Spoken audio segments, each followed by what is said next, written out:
14ാം കേരള നിയമസഭയുടെ 4ാം സമ്മേളനം ബജറ്റ് അവതരിപ്പിച്ച് അങ്ങ് പിരിഞ്ഞു. എല്ലാ ദിവസവും പ്രതിപക്ഷം സഭയിൽ ബഹളം വെച്ച് ഇറങ്ങിപ്പോയി.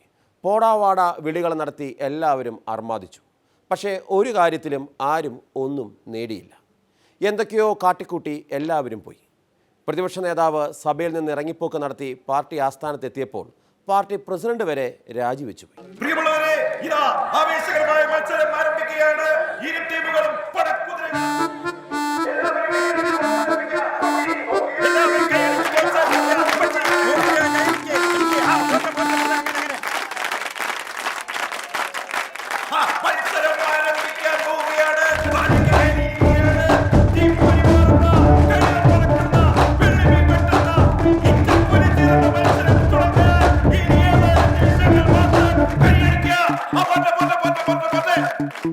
പതിഞ്ഞു വായിക്കേണ്ടടുത്ത് പതിഞ്ഞ്, തെളിച്ചു വായിക്കേണ്ടടുത്ത് അങ്ങനെ.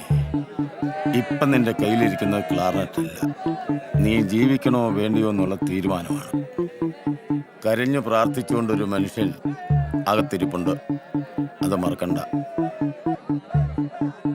ഇന്നലെ അവൻ 3-ാം നട വായിച്ചത് കേട്ടില്ലേ? ഇവനാണോ എന്നെ തോപ്പിച്ച് കപ്പടിക്കാൻ പോണത്? ഇന്നവൻ വായിച്ച് തീറും.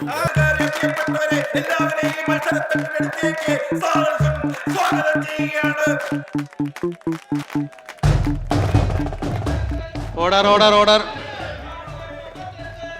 ചോദ്യം നമ്പർ 1.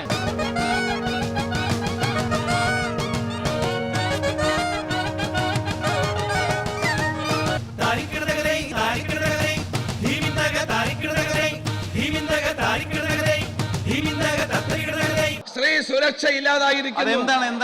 കൊട്ടേഷൻ സംഘങ്ങൾ ശരിയല്ല. ചോദ്യോത്തരവേള റദ്ദ് ചെയ്ത് ശരിയല്ല. അടിയന്തര പ്രമേയ ചർച്ചയ്ക്ക് അഭ്യർത്ഥിക്കുകയാണ്. ഇല്ല, ചോദ്യോത്തരവേള സസ്പെൻഡ് ചെയ്യുന്നില്ല.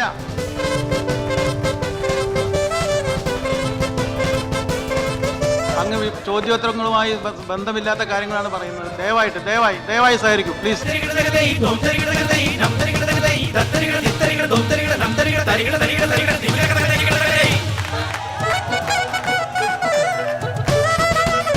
പ്രതിപക്ഷം സഭയിൽ നിന്ന് പോയതിനെക്കുറിച്ച് പരാമർശിക്കുകയുണ്ടായി. സർ, അത് 1-2 കാരണങ്ങളാലായിരിക്കണമെന്നാണ് എനിക്ക് തോന്നുന്നത്. ഒന്ന്, RSSനെ വിമർശിക്കുന്ന ഒരുപാട് ചോദ്യങ്ങൾ ഇവിടെ വരാൻ പോകുന്നു. അത്തരം ഉപചോദ്യങ്ങളിൽ നിന്ന് ഒഴിഞ്ഞു നിൽക്കാനുള്ള താല്പര്യം കൊണ്ടായിരിക്കാം സഭ ബഹിഷ്കരിച്ച് പോകുന്നതിന് ഇടയായി. അതോടൊപ്പം തന്നെ അടുത്തൊരു ചോദ്യമുണ്ട് സർ, അത് ബാർക്കോഴ കേസുമായി ബന്ധപ്പെട്ടതാണ്. അയ്യോ, തൊടാനേ പറ്റില്ല എന്ന മട്ടിൽ ഇറങ്ങിപ്പോയതായിരിക്കും എന്നാണ് തോന്നുന്നത്.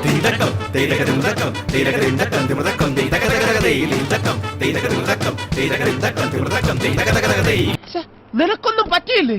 ഇല്ല, ഇന്നത്തേക്ക് വേണ്ടാന്ന് വെച്ചു. ആരും നീയോ? അല്ല, അവൻ.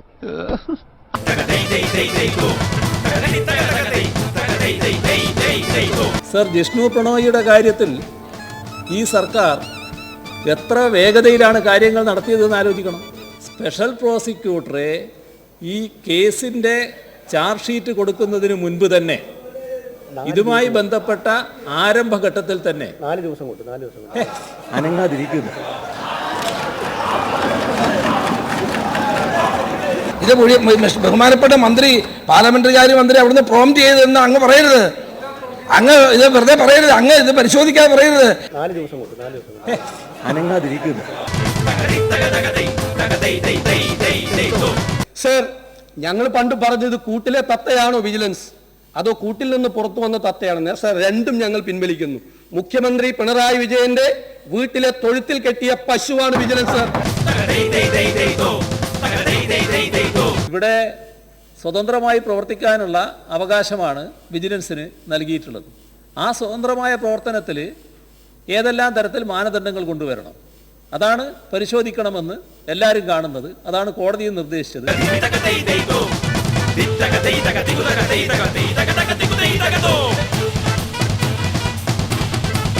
സാർ, ഭസ്മാസുരന് വരം കൊടുത്ത സ്ഥിതിയാണ് ഇപ്പോൾ വിജിലൻസ് ഡയറക്ടറുടെ നിയമനം പോലെ ഉണ്ടായിരിക്കുന്നത്, പ്രവർത്തനം പോലെ ഉണ്ടായിരിക്കുന്നത്.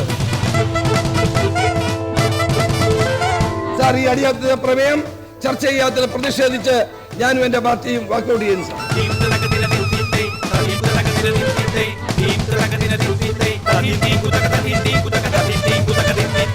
എനിക്ക് പറയാനുള്ളത് മറൈൻ ഡ്രൈവിൽ ഇന്നലെ ഉണ്ടായ സംഭവം ഒരിക്കലും ന്യായീകരിക്കാൻ കഴിയാത്ത ഒന്നാണ്. ശക്തമായ സർക്കാർ നടപടിയിലൂടെ മാത്രമേ സദാചാര പോലീസിനെ നിയന്ത്രിക്കാൻ കഴിയുള്ളൂ. അത് നിയന്ത്രിക്കുന്ന കാര്യത്തിൽ ഈ സർക്കാർ പരാജയപ്പെട്ടിരിക്കുന്നു.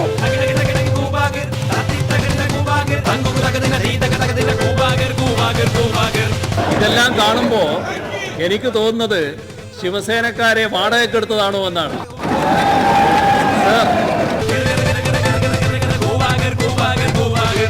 സാർ ഇരിക്കുന്നത് വെറുതെയല്ല. ഇന്നലത്തെ നാടകത്തിന് പിന്നിൽ ഇവരുടെ കൈകളില്ലേ എന്ന് സംശയിക്കേണ്ടതായിട്ടുണ്ട്.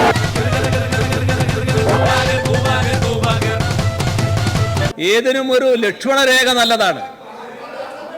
സ്പീക്കറുടെ നേരെ എന്തെല്ലാം പദപ്രയോഗങ്ങൾ ഉപയോഗിക്കാം, അത് സാധാരണഗതിയിലെങ്കിലും ഉപദേശിച്ചു കൊടുക്കാൻ തയ്യാറാകണം. സാർ 13/3/2015 സ്പീക്കറുടെ കസേര നശിപ്പിച്ച് നടത്തിയ താണ്ഡവ നൃത്തം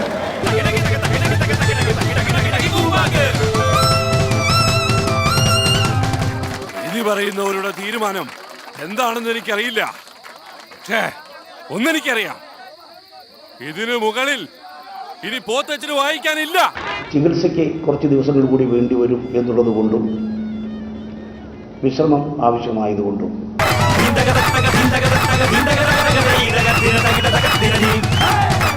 KPCC അധ്യക്ഷ പദവിയിൽ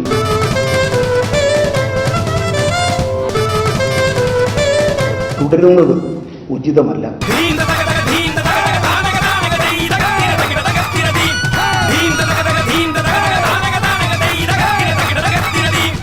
KPCC അധ്യക്ഷ പദവി ഒഴിയാൻ ഞാൻ ആഗ്രഹിക്കുകയാണ്.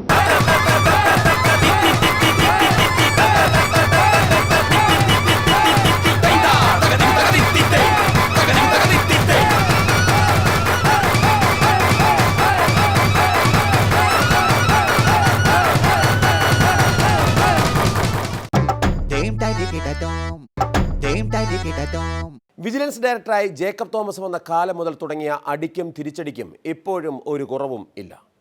വിജിലൻസ് തത്തയല്ല, പശുവാണ്, അല്ല പോത്താണ് എന്നൊക്കെ എല്ലാവരും പറയുന്നുണ്ട്. പക്ഷേ ഒന്നും അങ്ങോട്ട് നടക്കുന്നില്ല. പശുവിൻ്റെ വാലി പിടിച്ച മുഖ്യമന്ത്രിയും കൊണ്ട് ഇപ്പോൾ വിജിലൻസ് അങ്ങ് പൊയ്ക്കൊണ്ടിരിക്കുകയാണ്. സർ, ഞങ്ങൾ പണ്ട് പറഞ്ഞത് കൂട്ടിലെ തത്തയാണോ വിജിലൻസ്, അതോ കൂട്ടിൽ നിന്ന് പുറത്തു വന്ന തത്തയാണെന്ന്. സർ, രണ്ടും ഞങ്ങൾ പിൻവലിക്കുന്നു. മുഖ്യമന്ത്രി പിണറായി വിജയന്റെ വീട്ടിലെ തൊഴുത്തിൽ കെട്ടിയ പശുവാണ് വിജിലൻസ്. സർ,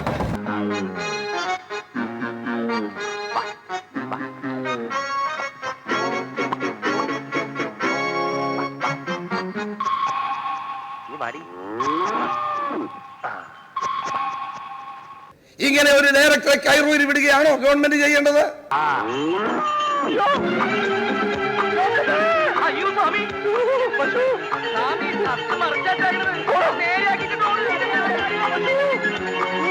അപ്പൊ നമ്മുടെ സംസ്ഥാനത്ത് വിജിലൻസിനെ നിയന്ത്രിക്കുന്ന കാര്യത്തിൽ മുഖ്യമന്ത്രി പരാജയപ്പെട്ടിരിക്കുന്നു.